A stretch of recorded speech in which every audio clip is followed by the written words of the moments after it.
जय श्री कृष्ण। एकादशी पालन करना भक्तिमय सेवा का एक अंग है। यदि कोई एकादशी पालन का अनादर करता है तो उसके आध्यात्मिक जीवन का नाश हो जाता है। प्रत्येक व्यक्ति को एकादशी के दिन भगवान श्री कृष्ण के पवित्र नामामृत के पान द्वारा संतुष्ट हो जाना चाहिए। और ऐसे ही परम पावन पुत्रदा एकादशी जो श्रावण मास के शुक्ल पक्ष में आ रही है, जिसका पालन करने मात्र से अश्वमेध यज्ञ का पुण्यफल प्राप्त हो जाता है। और इस बार की पुत्रदा एकादशी 5 अगस्त मंगलवार के दिन आ रही है। तो चलिए जान लेते हैं कि पुत्रदा एकादशी व्रत का पालन कैसे करना चाहिए, एकादशी व्रत की विधि क्या है तथा एकादशी व्रत पारण की विधि क्या है, यह जान लेते हैं। तो अंत तक हमारे साथ जुड़े रहना और जानकारी अच्छी लगे तो लाइक, शेयर और ऐसे ही वैदिक जानकारी प्राप्त करने हेतु इस चैनल को सब्सक्राइब भी कर लीजिएगा। तो चलिए आज के वीडियो का आरंभ करते हैं। अब देखिए, एकादशी व्रत का पालन करने हेतु दशमी को ही एक समय भोजन करना चाहिए और वो भी सूर्यास्त से पहले कर लेना चाहिए। और रात्रि में जितेंद्रिय रहकर भगवान का स्मरण करते हुए भूमि पर सोए। जल भी एक ही बार पिए, धुला हुआ वस्त्र पहने और तन मन से अत्यंत निर्मल रहे। तत्पश्चात दूसरे दिन एकादशी के दिवस सर्वप्रथम ब्रह्म मुहूर्त में अर्थात सूर्योदय से पूर्व उठना चाहिए। ब्रह्म मुहूर्त में उठकर एकादशी को श्री हरि के चरणों में प्रणाम करें और स्नान इत्यादि अपने नित्य कार्य पूर्ण करने के पश्चात सूर्य नारायण को अर्घ्य प्रदान करें और फिर अपनी पूजा घर को गंगा जल से शुद्ध कर ले और भगवान विष्णु के समक्ष बैठकर हाथ जोड़कर अपने व्रत का संकल्प ले और भगवान की मंगला आरती करें, भगवान की प्रातःकालीन पूजा सेवा करें। तत्पश्चात तुलसी देवी के समक्ष घी का दीपक प्रज्वलित कर उनकी प्रदक्षिणा करनी चाहिए और उनके समक्ष बैठकर भगवान श्री कृष्ण के नामों का जप और माला करनी चाहिए। अब एकादशी के दिन संपूर्ण उपवास किया जाता है। इस दिन कई लोग निर्जला उपवास करते हैं, किंतु यह सभी के लिए संभव नहीं होता। इसलिए इस दिन दूध, फलाहार अथवा उपवास का भोजन यानी साबूदाना, राजगिरा से बना भोजन ग्रहण कर सकते हैं। किंतु हाँ, जो भी भोजन ग्रहण करे उसे सर्वप्रथम भगवान को अर्पित करने के पश्चात ही ग्रहण करना चाहिए। और भगवान को भोग अर्पित करते समय भोग में तुलसी पत्र अवश्य रखें, क्योंकि तुलसी पत्र के बिना भगवान भोग स्वीकार नहीं करते। और हाँ, यह भी याद रखें कि एकादशी के दिन तुलसी पत्र नहीं तोड़ने चाहिए, इसलिए एक दिन पूर्व ही तुलसी पत्र तोड़कर रख लेने चाहिए।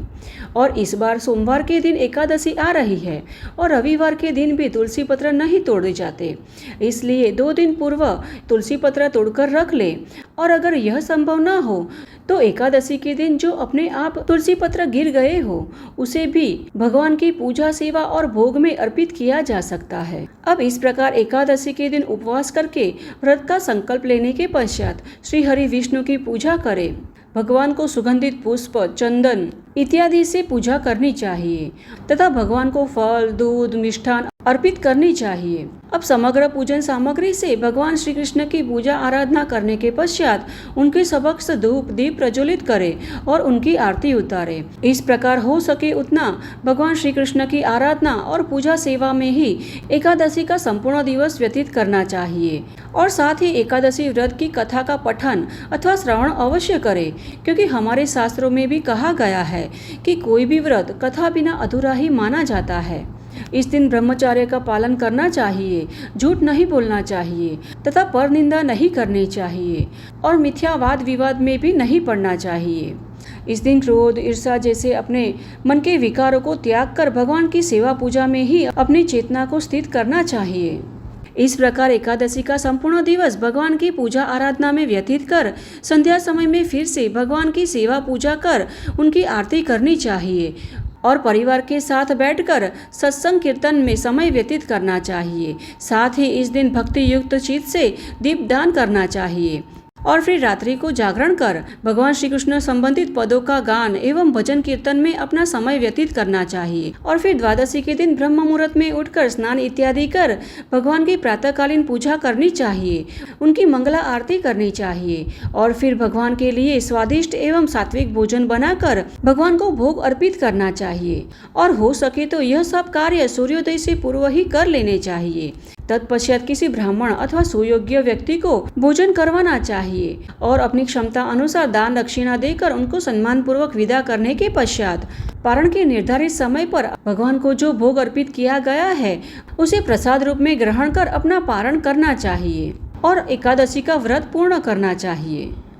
तो इस प्रकार नियम पूर्वक श्रद्धा से एकादशी और द्वादशी का पालन कर भगवान की सेवा पूजा करने से भगवान की अनन्य भक्ति प्राप्त कर सकते हैं।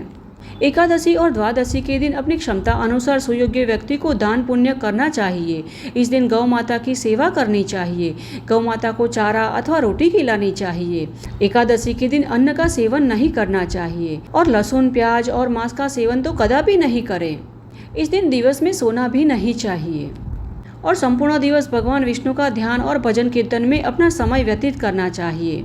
एकादशी का व्रत भगवान श्री कृष्ण को समर्पित होता है, इसलिए इस दिन 11 वस्तुओं का त्याग कर देना चाहिए, जैसे कि कांसा का पात्र, मांस, शहद, तेल, मिथ्या भोजन, पिट्ठी, साठी का चावल और मसूर आदि का द्वादशी को सेवन न करें। तो इस विधि से उत्तम एकादशी व्रत का अनुष्ठान करने से भगवान श्री कृष्ण अवश्य प्रसन्न होते हैं। इस प्रकार संपूर्ण विधि विधान से एकादशी व्रत का पालन करने से मनुष्य को अवश्य ही भगवान श्री कृष्ण का सायुज्य प्राप्त होता है और अपने सभी पापों से मुक्त होकर अंततः व्यक्ति भगवान श्री कृष्ण के वैकुंठ धाम में स्थान प्राप्त कर सकता है। तो यह है एकादशी और द्वादशी के दिन पारण करने की संपूर्ण विधि। हमें आशा है कि हमारे द्वारा दी गई यह जानकारी आपको उपयुक्त होगी। अगर यह जानकारी आपको थोड़ी सी भी उपयुक्त होती है तो इसे अपने मित्र और परिवार में भी शेयर करना, जिससे वह भी एकादशी व्रत का पालन विधि विधान पूर्वक कर सके। तो चलिए हमारे शास्त्रों में वर्णित ऐसे ही महत्वपूर्ण जानकारी और कथाओं के साथ फिर से मिलते हैं। तब तक के लिए जय श्री कृष्ण।